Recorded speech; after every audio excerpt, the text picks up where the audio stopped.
that, I am super excited to introduce the three good folks who will be sharing their thoughts, content, research, and best thinking really on customer confidence and consumer confidence in this kind of wild time that we're in. You know, I think we're hearing good things about vaccines and improved treatments, and obviously it's all very exciting. But the reality is we have had a long time to either build or harm customer trust over the last year, and the reality is we're a long ways away until we're back into whatever the normal state is that we can kind of get to. And so this, I feel, is great content from great folks. So McMillan Doolittle is a premier retail consulting firm that really does projects across the board, from strategy down to real depth and analytics into execution and support there.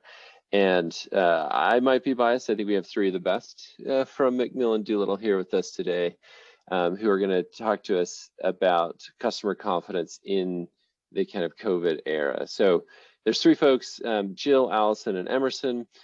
Jill leads the consumer insights practice at McMillan Doolittle and is super experienced across the board, as you can see. She has several years of experience in this and is professionally trained in consumer insights and really has a knack for this. All of her clients, you would know all of their names. They're really big brands across that time. So excited to have Jill here. Also on with us is Allison.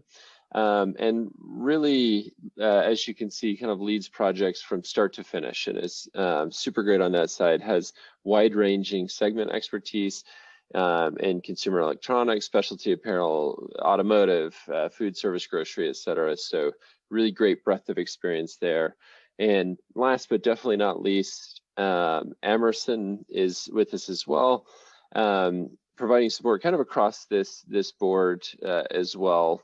Broad base of experience at the firm, but also prior experience in e-com, kind of in the home improvement space, and doing some market and consumer research there as well. So really excited to have them. It's an honor for us to be able to know these folks and to be able to work with them, and an honor to have them here with us today. So without too much further ado, I'll turn it over to Emerson, who will be sharing his screen, and he'll take some time to maybe do a double click on intros and kick off with the content.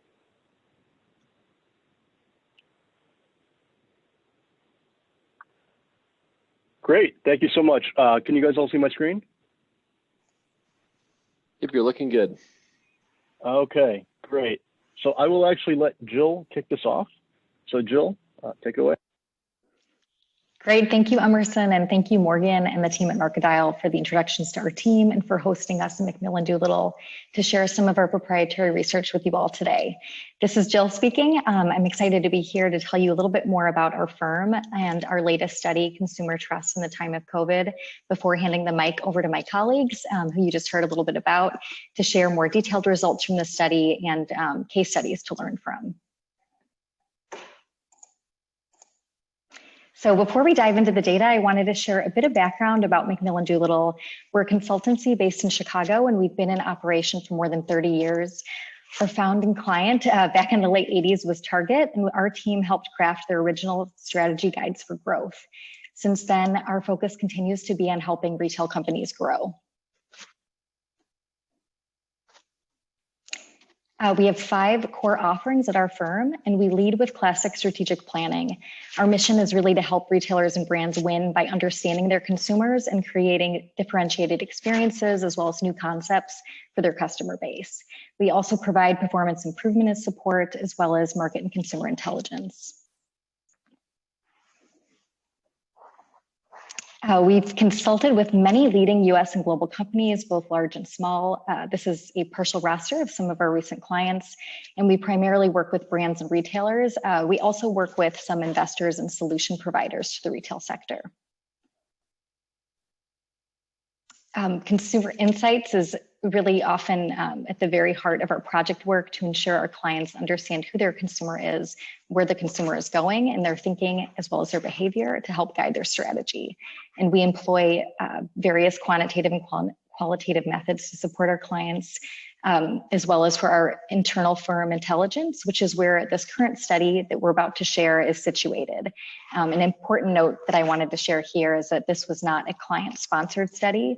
It offers an unbiased take on how retailers today are performing with consumers in this uncertain environment, which is based on a nationally representative panel of shoppers. Our firm is a founding member of an international alliance called Abeltoft Group. This is a consortium of retail consulting and research companies similar to ours that operate around the world, providing us with a presence in over 24 countries. And the current research represents a subsequent wave of a global study we first conducted in collaboration with this international network back in 2011. Our study, Consumer Trust in the Time of COVID, is based on a survey of nearly 2,000 consumers, again, nationally representative all across the country. And we fielded this study in early June to take the pulse on how consumers are feeling and how retail companies are faring on building trust with consumers in this highly uncertain environment that remains ongoing. And when we first set out to research trust, we looked back to the study we previously conducted globally through our Abeltoft network so that we could track changes not only seen with today's pandemic-weary consumer, but also looking back on a more macro level at shifts in the consumer mindset and sentiment and trust in retailers over roughly a decade. Today, we're sharing some of our insights into what levers brands can pull to build trust and create a stronger connection with their consumer base. So why study trust now? We believe we're at a critical point where we've now seen essential retailers pivot their businesses heroically since March, responding to the unprecedented need for agility to provide services and products to a society in need throughout this ongoing pandemic. And as so many of us have been facing new challenges in our lives, consumers have relied on the support of retailers and retail service providers to serve their needs at a time when trust, frankly, and reassurance of safety have never been more paramount in our lifetimes. And through our years of research into trust, we found that the higher trust that consumers place in a brand, the higher their choice priority for that brand, their frequency of visits, their reviews, and their willingness to recommend that brand, as well as their likelihood to buy again in the future from that brand. So trust is very important and a key driver for retail success. Today, we're going to be talking a lot about measuring trust, and it's worth spending just a few minutes discussing some of the factors that have really shaped the trust priority and led us to this work today. So kicking things off, some trends that are shaping the trust priority. First of all, I believe we've all come face to face with the realization that we really live in two Americas when it comes to politics today, often dividing communities, even individual households. And because of this, people are really hungry for messages of reassurance, of unity from brands that are authentic and transparent and speak to a mindset of a consumer who's really worried about many things in their life. And for those who haven't seen it yet, this tweet pictured from Gap is now deleted. It was a GIF of this red and blue hoodie being zipped up during the midst of the uncertainty of the results of the election. And due to a nearly immediate and negative viral reaction to this tweet posted on November 4th, Gap deleted it within 2 hours. It had already amassed almost 1 million views. And while this approach might, on the surface seem like it's promoting a message of unity, it really fell flat from a brand that isn't authentically known for driving this type of conversation, and at a time when tension was still running at, an absolute high across the country. And what we've seen in our research that we're sharing today is that we're living in a society overwhelmed with uncertainty. Between the events of a pandemic, nationwide protests, national disasters, and a highly dramatic presidential election, people are feeling incredibly anxious. Dated to June, 84% of our respondents indicated the global pandemics influenced their attitudes and their outlook on the future, which really shapes the directive for brands to provide consumers with inspiration, with optimism, with reassurance to keep their consumers safe and well. and also to offer hope for a consumer who's been running on this exhausting marathon of uncertainty and heartbreak since early spring. We're also, a society that's been beleaguered by a media landscape vulnerable to fake news and deep fakes, and a consumer that's increasingly aware of fake news and suspicious and falling prey to fake news or all of the above, and is often left asking themselves who and what they can really trust. Hulu made a play on the rise of deepfakes in one of their more recent commercials that you may have seen. This was really well received by their consumer base. It featured manipulated video footage of players like Baker Mayfield off the field, where their heads were transposed onto actors' bodies to kind of poke some humor and fun at a time when they weren't able to shoot the players themselves. And something that we're seeing related to trust is a real yearning for community and interpersonal connection during this time.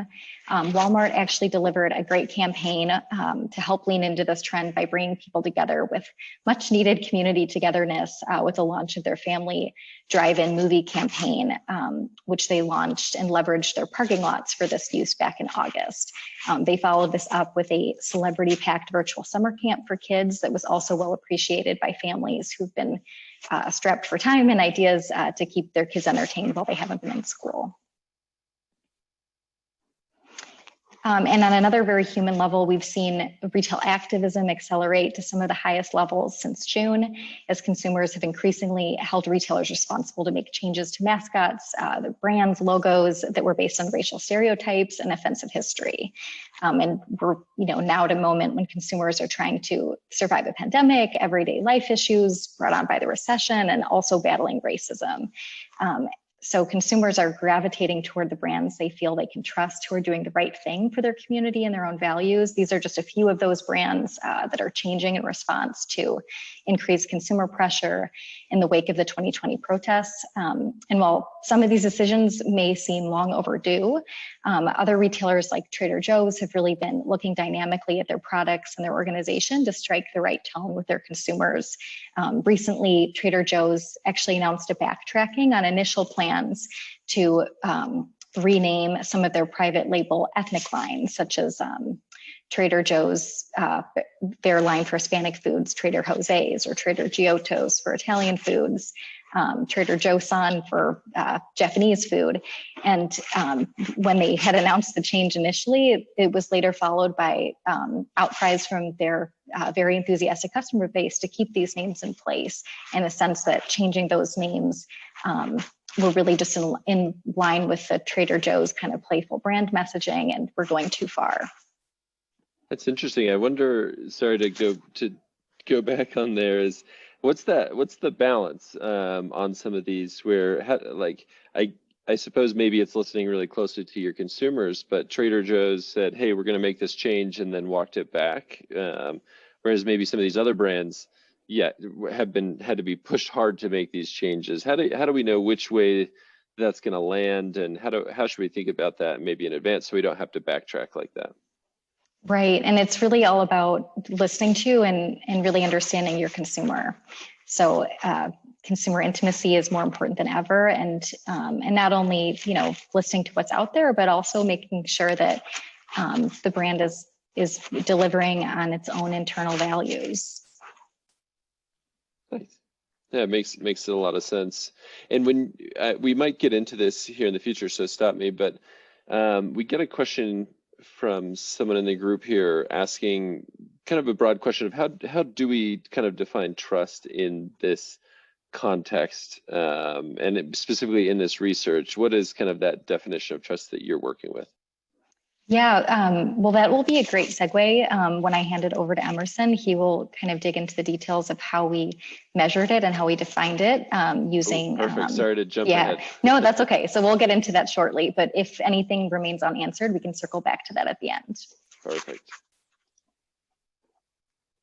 Okay, great. And at an overall level, we've been seeing striking preferences in this research with consumers demanding that brands do more to ensure equitable employee care for all people, to take responsibility to serve the local communities they operate in. This is very important to consumers today, and to create a more sustainable business for the health of the planet. We've also seen a large portion of people at 43% say that a retailer's values and how well they're aligned with their own is critical to choosing where they will shop. And all of these metrics, it's important to point out, are even higher among young people in our sample, and really point to a future where creating trust with a more discerning and value-minded consumer will be critical to success. And this really brings us to sharing more about our methodology of measuring consumer trust in a meaningful way with some of today's leading US retailers. We began our study by measuring trust within essential retail businesses across mass, drugstores, dollar, and club. So with that, Emerson, please, if you want to take it away. Great. Thank you, Jill. So yep, just to reiterate, in this next section, we're really going to talk about our new proprietary methodology that we're using to measure and to analyze consumer trust in brands and retailers. And then we're briefly also going to touch on how we can use this methodology to help retailers and brands improve their business when it comes to trust in this really difficult time. So as Jill mentioned, trust is really a key driver in retail success. Increasingly concerned consumers, of course, are seeking connection with trusted stores and brands that align to their values, and so they can align their values with their spending. And then at the same time, it's become very difficult to build trust in a really polarized and confusing environment.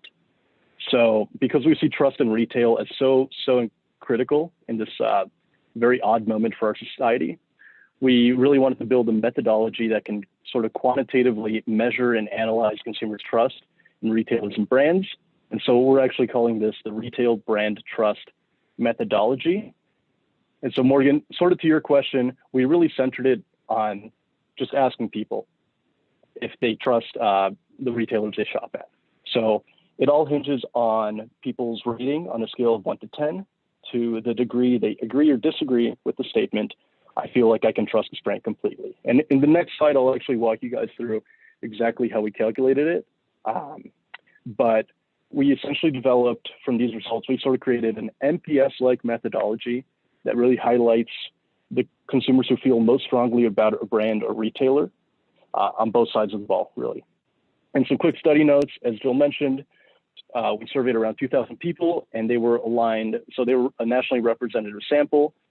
We asked them about 17 national or large regional food retail chains that were essential businesses, and they fell into the mass, club, and supermarket categories. And we only allowed participants who had actually shopped at one of these retailers to give it a rating when it came to trust and related attributes.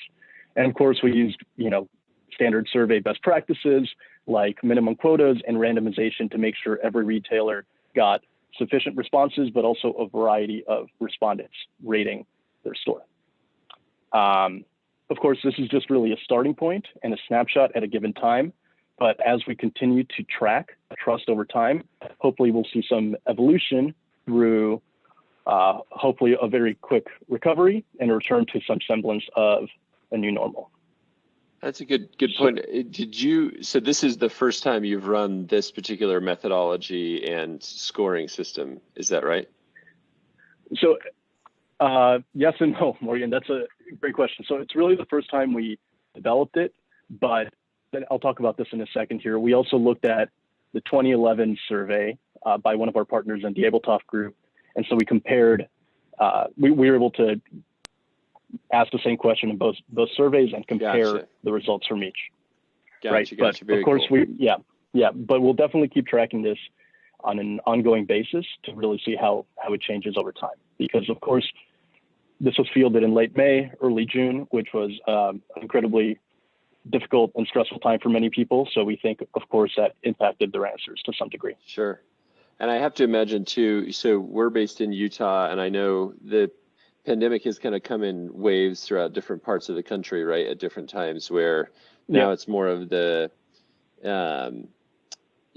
middle of the country states where it's just now ramping, like our numbers are at an all-time high right now. And actually stresses higher now than it maybe was in June. So it'll be very interesting to see it kind of play out over time with different demographics or population groups. Yeah, this will be a fun one to track. Someone actually asked in the comments here to remind us on the sample size. I think you just said it, but I also forgot it as well. What's the kind of total sample look like for this? So it was around 2,000 people, and it was nationally representative across a number of key demographics from the U.S. Census. Love it. Yeah, from prior experience in a consulting firm before, I know that's also not a cheap study. So good. Congrats on the big effort and big work and really big spend and commitment to this on your team side. Yeah, well, we can thank Jill for that, and it just goes to show how important we think trust is right now in retail. And we really saw a bit of a white space in people not really measuring trust. A lot of people talk about it, but we really wanted to get down to the nuts and bolts and actually measure it and hopefully, help our clients gain more trust stemming from the study. Okay, so let me just quickly walk you guys through how exactly we calculated it.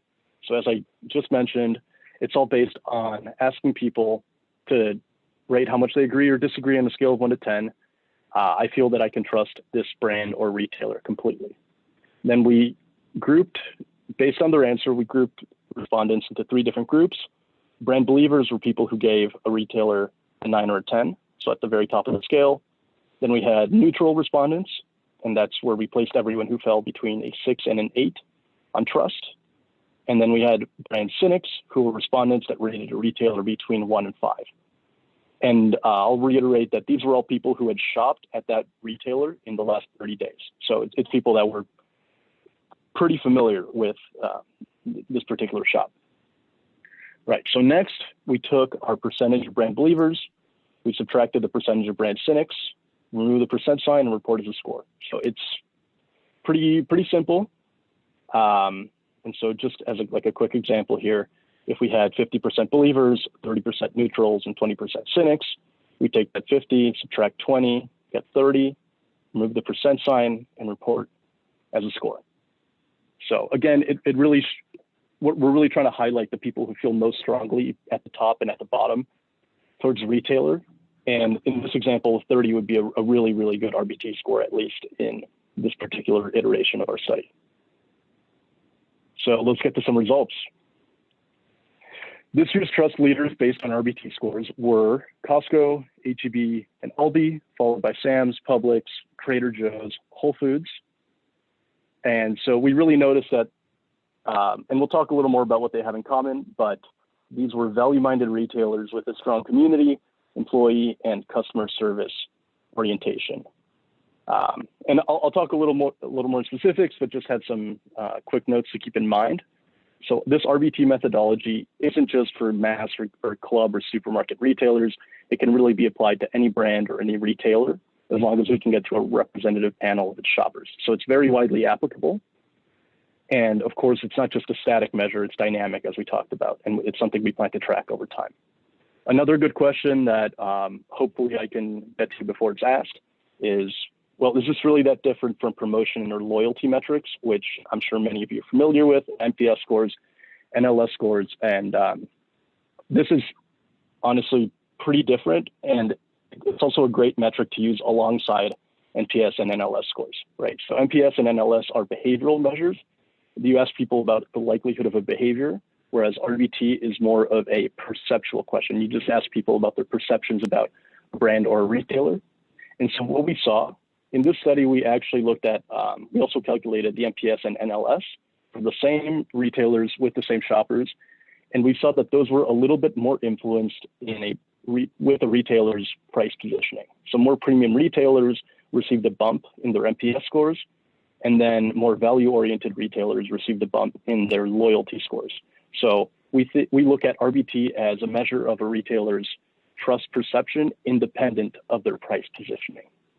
And I wonder if this also could be over time, as we get more data points from the RBT, kind of a leading indicator into Net Promoter Score or these other metrics, where given what Jill talked about early on, saying, hey, consumers are really engaged and care about finding brands that align with them, and potentially that also transfers over to trust in that brand. And if that's the case, then it would lead me to believe that this is actually maybe an even better leading indicator of consumer behavior as time kind of wears on, and we'll see promoter scores for, say, Costco and H-E-B sort of rise over time, whereas net promoter score for brands like Instacart or Walmart maybe wane over time.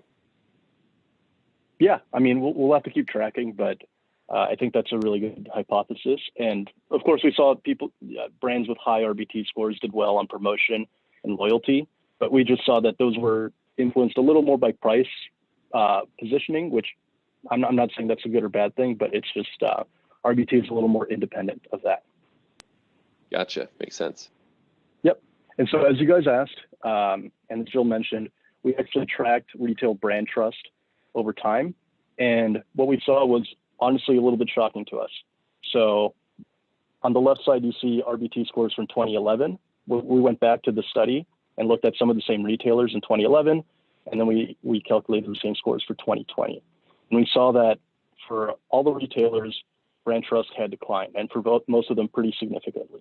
So on average, the share of brand believers, those 9s and 10s, declined by 16 points, while the share of cynics, those 1 through 5s, increased by 13 points. So an overall decline by an average of 29 points. You can see there is one outlier in the precipitous decline, and that's Aldi. So they declined by a very small fraction of a point. They were pretty much flat over time, which is relatively doing really well. And they jumped from, I think, 8th place to 2nd place in the retailers that were surveyed in both years. And I have so many questions. I'm going to try not to harass you too much here.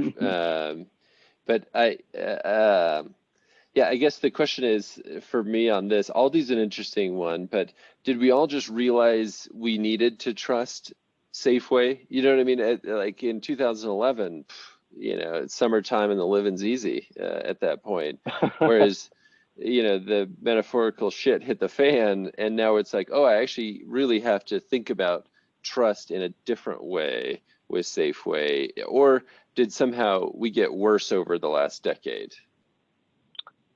So, I mean, that's the $1 million question, right? And it's something we talk about in the white paper, and we'll definitely look at much more in depth as we collect more data. So as we track this through the recovery, I think that'll be really, really instrumental to see if it's more of a temporal effect, and everyone's just, it's really hard to trust different retailers just because you're so worried about leaving your home. You're so concerned about supply shortages. So we think part of it is definitely temporal effects, but and we talk about this more in our full white paper, which you can download on our website for free.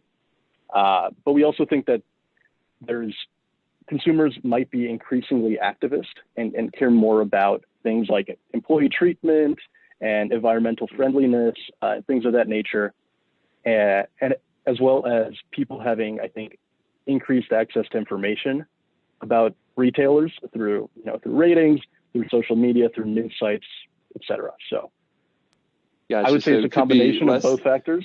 Yeah, maybe they got slightly, on average, their quality waned over time, but younger consumer, more knowledgeable consumer, people care about different things now. So maybe that kind of pulls scores down, so to speak. Yeah, right. So we really think it's a factor of both, but it'll take further research to understand, how much each one is contributing, relatively speaking. But anyway, these results were pretty shocking to us, and they indicate that despite, we see a lot of retailers really taking steps to speak to values, their performance has not kept pace with consumer expectations for things like brand transparency, employee treatment standards, or the fundamental customer experience. And this is, we'll put a pin on this because we really need to study this more over time, but we thought it was such interesting and relevant data that we didn't want to keep it from the public. So we talked about general RBT. That's just based on explicit trust, but we also asked some questions around this explicit trust and some of the factors that we think help build up a trust score. So do you trust this brand? Do you trust this retailer? It's kind of an intuitive answer, but why do you trust them? I think is a little more difficult to answer, right? So why do you trust Costco? That'd be a tough question to ask. So instead, we decided to look at 7 elements of implicit trust, and we think these are really some of the building blocks to an RBT score. So we looked at honesty, customer care, value, experience, this being a retailer people would miss, their support for the local community during the pandemic, and how well people think they take care of their employees.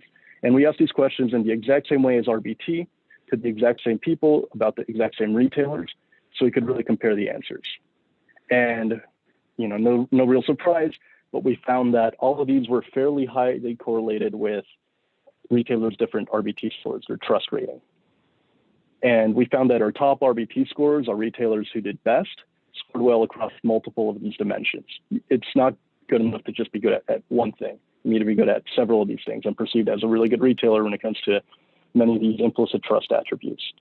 However, we did find that the highest correlated implicit trust attribute was customer care, to having a high RBT score. So customer care was number 1, and it was followed by honesty, employee treatment, and being a retailer people would miss. And that really underscores something fundamental we found here at Macmillan Doolittle, that we truly believe that the customer experience is really predicated on the employee experience. So employees really are that main touch point between your brand or retailer and the customer. And I think it'd be pretty difficult to have your customers be happy if your employees aren't, first happy and well taken care of. So we thought that really reiterated our commitment to what employee care is. But essentially, so we're calling this the RBT Plus panel of questions, where we talk about explicit trust and then the 7 elements of implicit trust. And so through this, we can build what I'm just calling right now the retailer's RBT Plus profile. So you can look at, just for example, a top trust leader was Costco. We can see that across the different, explicit and implicit trust touch points, where they're doing relatively better, where they're doing relatively worse. So you can see, right, that they did well on overall trust. It's that point at the top. But we can also see that 2 places where they did quite well were on their value perception, and it being a retailer or shop that people would miss if it were to disappear, which we took as kind of a proxy of it being a fundamental place where people, that takes a central place in people's lives and people shopping. But we can also see where they did a little bit worse, which was in it being a fun or joyful shopping experience, which makes sense. It's a warehouse club type of retailer, and also in their perceived big lines and painful. Yeah, Yep. Doing the struggle for whatever item you're on the look for. That one speaks to my soul. I can see that. Yeah, right. And then we can also look at their perceived support for the local community during the pandemic, which was pretty subpar compared to some of their other scores. And then the other thing you can do, right, is once you build this profile for one retailer, is you can do the same for your competition. So if we look at their main competitor, who we analyzed here, was Sam's Club. Overall, it's a similar shape, which makes sense. They're both in the same niche. But we can see that Costco did better on overall trust as well as value and would miss. But Sam's Club did a little bit better as far as the shopping experience. So, if you belong to either of these brands or they were a client, you'd be able to gain some insights about, their overall trust and then the different building blocks of it from here.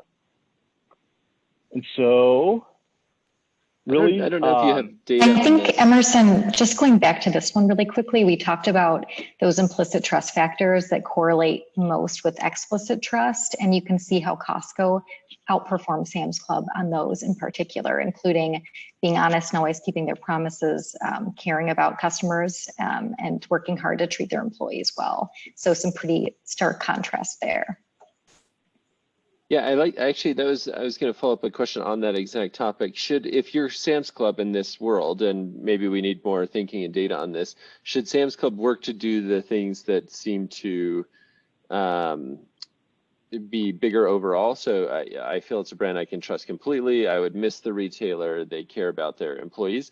Or should they fill gaps or look at relative to Costco and say, hey, I can make ourselves a fun and joyful experience, and Costco is relatively worse than us. Is this an opportunity for us to do that? Or would their investment be best spent trying to earn that kind of those table stakes stuff to get overall trust? I think that's a hard question to answer just from this. You know, it's really the question between table stakes and differentiating yourself. Both are definitely important, but I think it would take further analysis into, and you know, further research into the specific retailer to really say whether one is better than the other. Gotcha, makes sense. Yeah, I mean, great question. I wish I could just answer that right now, but you know, I think it takes some deeper research.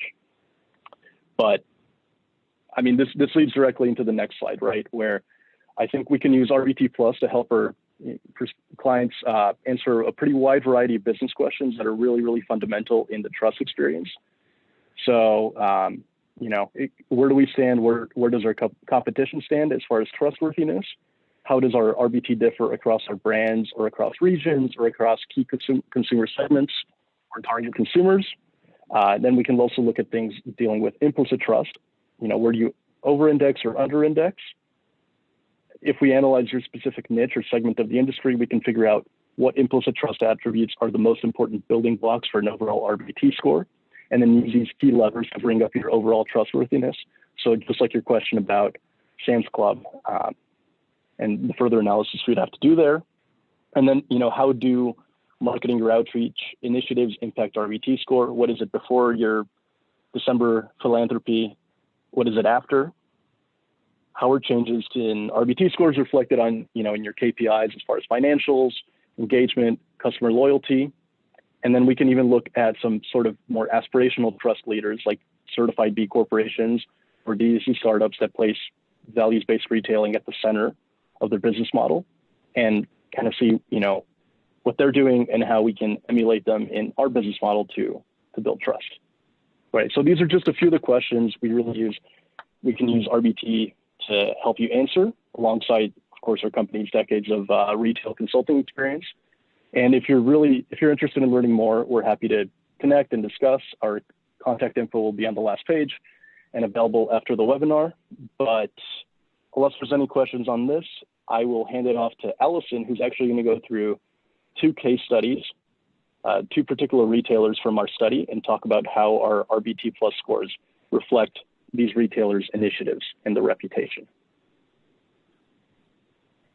Yeah, thanks, Emerson. So this is Allison speaking, and I just wanted to touch on something that you said earlier, Morgan, about, you know, are we just now realizing that we need to trust Safeway, or has that been something that has been, you know, sort of front of mind for the consumer over time? And I think that this is a really interesting and unique time to survey consumers of this category specifically.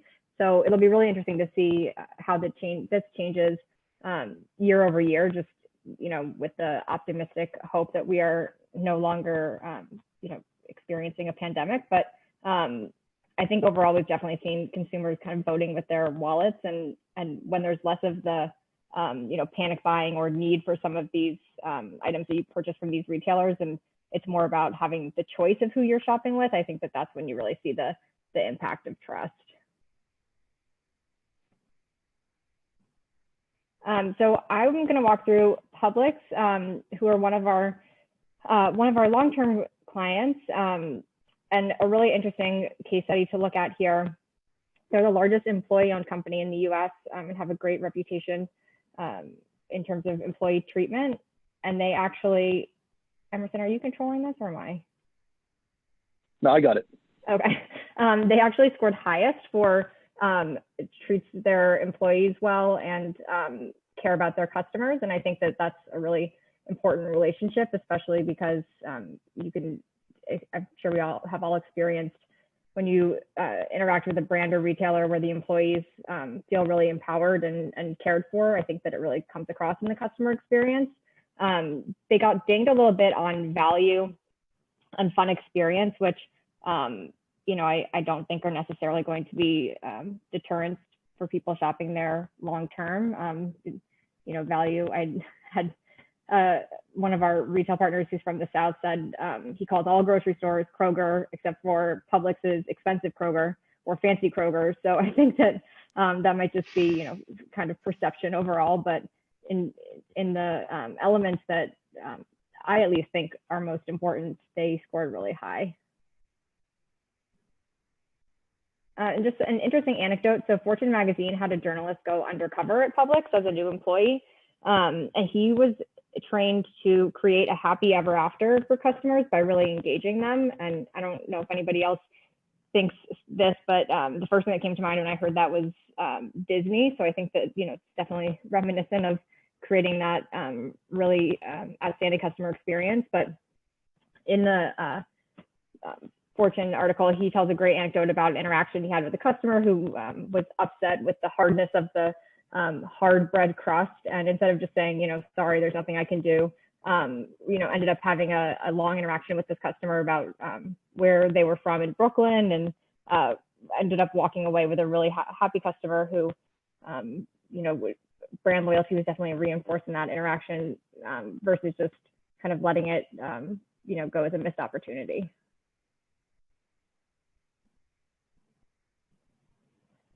So then bottom performer, this is another really interesting one, is Instacart. They really struggled across the board, which is surprising because I know that we've all heard, especially recently, just how much growth they've had in the last couple months due to the pandemic and you know, the very high valuations they have achieved so far. But I think that you know, they've definitely had a first mover advantage and kind of being the biggest player in the space. So I think that, you know, in terms of long-term success, Instacart should definitely pay attention to results of studies like this, because I think that, you know, as competitors develop their own capabilities in terms of, you know, grocery delivery and same day delivery, et cetera, I think that we might see them struggle a little bit more. And just another note, Instacart had the lowest percentage of believers. And around the time that we did the study, they were also experiencing another employee strike. So this quote, I think, just really kind of hits home all the key points. But we will not continue to work for a company that fails to adequately protect us, fails to adequately pay us, and fails to provide us with accessible benefits should we become sick. So they've definitely made some changes since, you know, since the strike, but it's definitely not perfect. And I think that another important consideration for Instacart is that without a storefront, the employees and the shoppers are really the primary interaction that customers have with Instacart as a brand. You know, so making sure that the employees are satisfied, I think, will be definitely a key element and consideration in their long-term success. So if you look at how they compare, you can definitely just see, you know, kind of how shallow Instacart performed across the board, and the key areas that Publix really overachieves. But again, it'll be really interesting to see how these results change the next time we look at this in a year.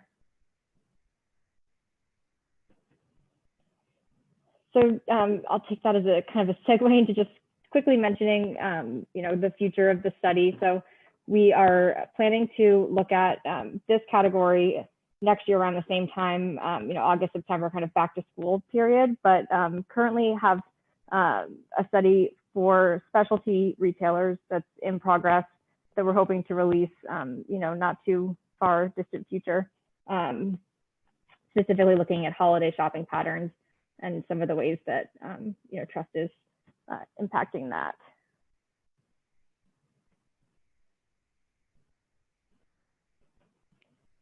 So that is it. Great. Thank you all very much. This is just, you know, some information about our website and where you can find us and where you can read more. You can download the white paper, which has a lot more, goes into a lot more detail about the study and the results from our website. Perfect. We so before we kind of do a full sign off, yeah, we have a few outstanding questions, and anybody on the line, if you have others, feel free to ask them here. Well, one is, can we share the slides? And I'll let the Macmillan Doolittle team say that, you know, make that call. You will have access to the recording of this, and their white paper, as you see on their website, have access to. MD team are also sharing the slides on the table, or what do you think about that? We aren't sharing the slides, but as you mentioned, we'll have the full recording available. So if anyone wants to tune in and rewatch that way. Perfect. Okay. So just starting, these are kind of a random assortment of questions that have come in across the time, and some honestly might not have good, clean answers, but would love either opinion or just we don't know this yet. But one question was on kind of the introduction here from your content, Jill. Do you believe that the retailers or the efforts from retailers like Walmart's drive-in movies, et cetera, do they have long-lasting impacts on trust, or are these short-lived? Have people already forgot that Walmart, you know, made that effort? Right. I think that one is definitely a little bit difficult to answer. I think over time we'll see how important it is that retailers have gotten into the hearts of consumers at a time like this, where there's been a definite need. So, you know, I think the jury's still out, but I think that retailers that are making a big effort now, you know, will be remembered for some time to come for what they did when, you know, consumers really needed them to show up and support their communities. Yeah. Whether the, you know, drive-in movie is like the perfect execution of that, I wouldn't, you know, go that far, but I think retailers are making a really good effort into building community and building trust with consumers now. It will be remembered for years to come. Yeah, I think that makes sense. In some ways, this question is kind of the inverse of that, and I'm not sure if you did more research on this, but once a company has lost trust, you know, maybe looking at some of the, like Instacart, for example, is there a path forward that we see, or maybe we need to do a few more rounds of the survey to get some data on movement there?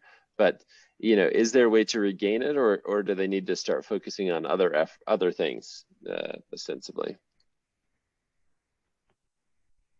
I think that it's definitely more difficult to regain trust once it's been lost, but I do think it's possible. I think that, you know, Instacart definitely faced some challenges around the time that we did this study too. They, you know, very quickly became really highly in demand business and had to, you know, kind of took the blame for a lot of the product outages and things like that that we were seeing, you know, sort of across the board. So I think that there are definitely some things that, you know, could have impacted their score that weren't necessarily by any fault of their own. But I do think that the employee care piece is an important thing for them to think about long term, and then how they're communicating that to their customers. Yeah, I think that makes sense.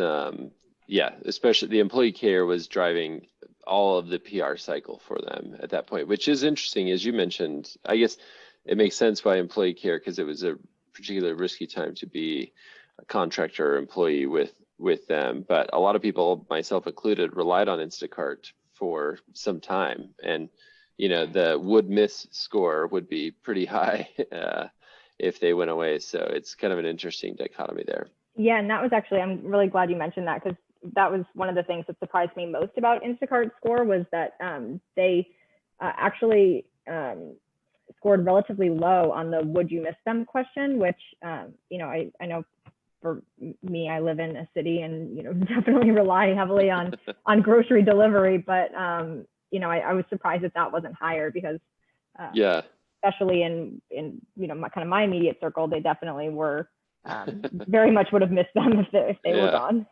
Yeah. And another caveat on Instacart is that a lot of people were trying out Instacart for the very first time. And so not only, you know, did Instacart have to hire a ton of new employees and have to pivot their business to handle a lot more volume, but you also had a customer who, you know, wasn't trained on knowing how to use the platform. So just a lot of growing pains during that time period. Yeah, I mean, part of the benefit of Instacart is when you order oranges, actually getting, you know, cleaning supplies sometimes, but that's just the joy, you know, it's the experiment, I guess. So a couple questions actually on going forward plans for this survey, and they're kind of well, I guess we'll start with this first one is, you'd mentioned you're expanding scope, I believe, if I remember right, Allison, expanding scope in terms of breadth of different types of retailers that you're looking to include. Do you have plans to go deeper on, say, additional grocers in this list going forward? So and Jill, feel free to jump in here. We're planning on looking at this category again, in about a year from now, just to kind of track that change over time, and we'll flex in and out specific retailers that become more or less relevant, just based on, how the business landscape is changing. Gotcha. And then the one that we are currently working on is specialty retailers, and same thing. So plans to track that year over year. And we'll kind of add in and out retailers just as they become more relevant or less. Gotcha. Somewhat related to this, and maybe the early insights on specialty retailers can help us think about this. There's a question of, does this trust carry or matter in other industries? If I abstract, do people think about car brands in the same way that they think about grocery in terms of this trust? Are they doing the right things? Would I miss this? And potentially, if you think about changing landscapes even more broadly, is this applicable to people who are thinking about trying to draw people to their cities and that kind of stuff? Where do you see this kind of consumer trust being most powerful and maybe less relevant in other ways? Or do we just not have that data yet?